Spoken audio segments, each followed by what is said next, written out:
Assalamualaikum warahmatullahi wabarakatuh. Yang terhormat, dosen statistika ekonomi inferensial kami, Ibu Syifa Pramudita Fadila, SST MKM. Dan halo teman-teman semuanya, saya Dimas Mausul Hakiki dari kelas MN21D, Program Studi Manajemen, Fakultas Ekonomi dan Bisnis, Universitas Buana Perjuangan Karawang. Di sini saya sebagai presenter kelompok 3 yang akan menjelaskan hasil penelitian dari diskusi kelompok yang telah kami lakukan. Sebelum itu, mari kita kenalan dulu dengan anggota kelompok 3.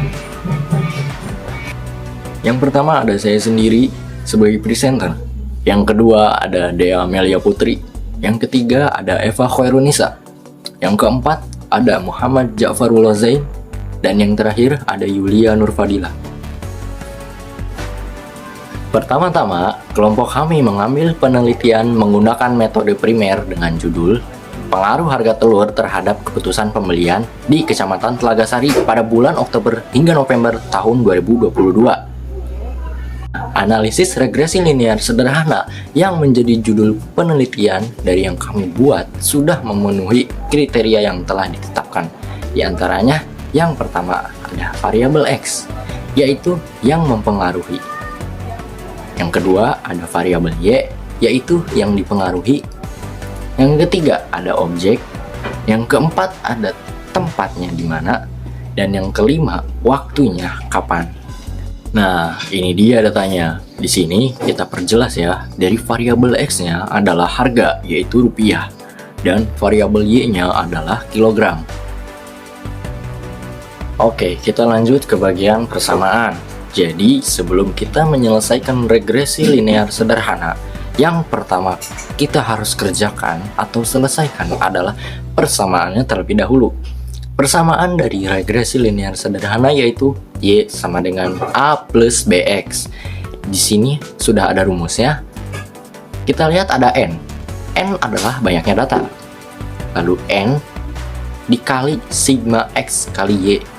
Nah, sigma ini adalah apa? Sigma ini artinya penjumlahan.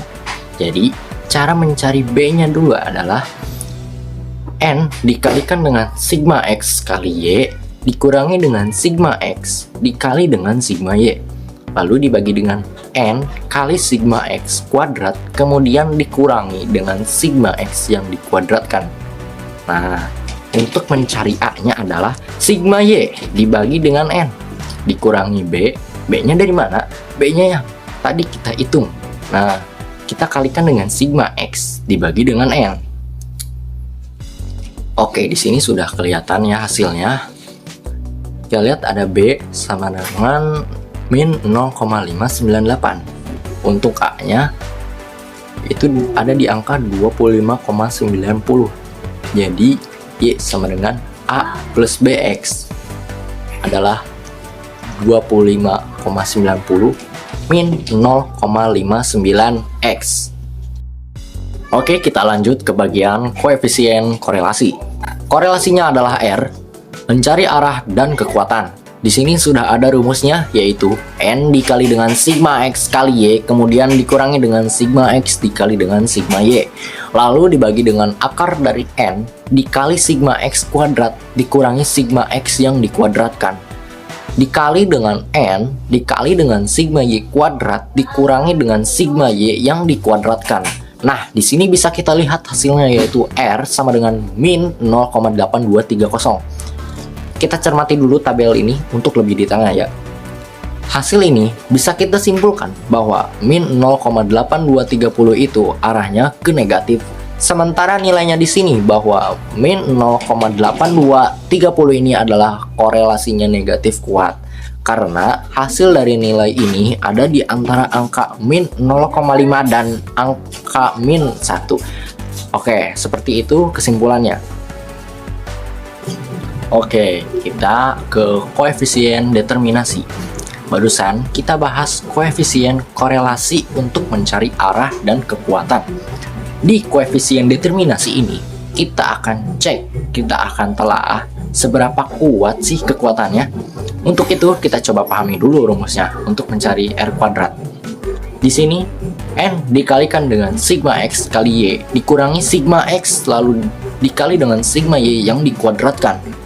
dibagi dengan akar dari N dikali sigma X kuadrat dikurangi sigma X yang dikuadratkan, lalu dikali dengan N dikali dengan sigma Y kuadrat dikurangi sigma Y yang dikuadratkan. Nah, kita bisa lihat hasilnya di sini bahwa R kuadrat sama dengan min 0,8230. Kita kuadratkan, hasilnya menjadi min 0,6773. Kita langsung jadikan hasilnya menjadi 67,74%. Kita tarik kesimpulannya. Dari hasil nilai R kuadrat di atas, min 0,6773 artinya pengaruh harga telur ayam yaitu variabel X terhadap keputusan pembelian yaitu variabel Y sebesar 67,73%, sedangkan sisanya sebesar 32,27% keputusan pembelian telur ayam dipengaruhi oleh variabel lain yang tidak kami teliti. Oke, kita masuk ke hasil uji asumsi normalitas yang ada di output SPSS ini. Di sini sudah terlihat hasilnya normal pada tabel, maka bisa langsung disimpulkan bahwa hasil uji normalitas p-value adalah 0,200 yang berarti lebih besar daripada 0,05 dari hasil uji tersebut, bisa dikatakan normal. Oke, kita lihat model persamaan regresi linear sederhananya lewat koefisien dari output SPSS ini. Persamaannya tadi adalah Y sama dengan A plus BX. A-nya adalah konstanta, B-nya adalah harga. Jadi, kalau kita jadikan angka menjadi Y sama dengan 25,904 min 0,598X. Kemudian, kita akan mencari signifikan atau p-value-nya, berpengaruh atau tidak. Berpengaruh atau tidaknya, yang pertama kita lihat dari nilai signifikan pada tabel ANOVA ini. Di tabel terlihat bahwa angkanya 0,003. Langsung bisa disimpulkan bahwa uji hipotesis dengan membandingkan nilai signifikan atau p-value dengan alfa atau 0,05 ini yaitu 0,003 lebih kecil dari alfa. Maka keputusan uji hipotesis ini adalah berpengaruh. Oke, yang kedua ini kita bandingkan nilai T hitung dengan T tabel. Di sini kelihatan kalau T hitungnya min 4,098. Kesimpulannya ialah hasil uji hipotesis dari perbandingan nilai T tabel dengan T hitung bahwa T hitung yaitu min 4,098 lebih dari atau sama dengan T tabel 2,30600. Maka koefisiennya adalah berpengaruh atau signifikan. Kemudian kita lanjut ke bagian analisis koefisien korelasi. Kita lihat dulu di bagian tabel. Pada data output SPSS ini, nilainya negatif dan apabila negatif artinya ada kenaikan. Satu variabel diikuti oleh penurunan variabel yang lain. Variabel yang dimaksud adalah variabel X yang naik dan variabel Y yang turun. Maka disimpulkan di sini bahwa nilai R di atas min 0,823 arahnya negatif dengan kekuatan korelasinya yang kuat.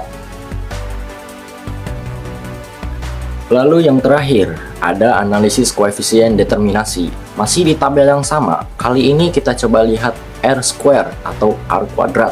Nilai R kuadrat dari output tersebut sebesar min 0,677.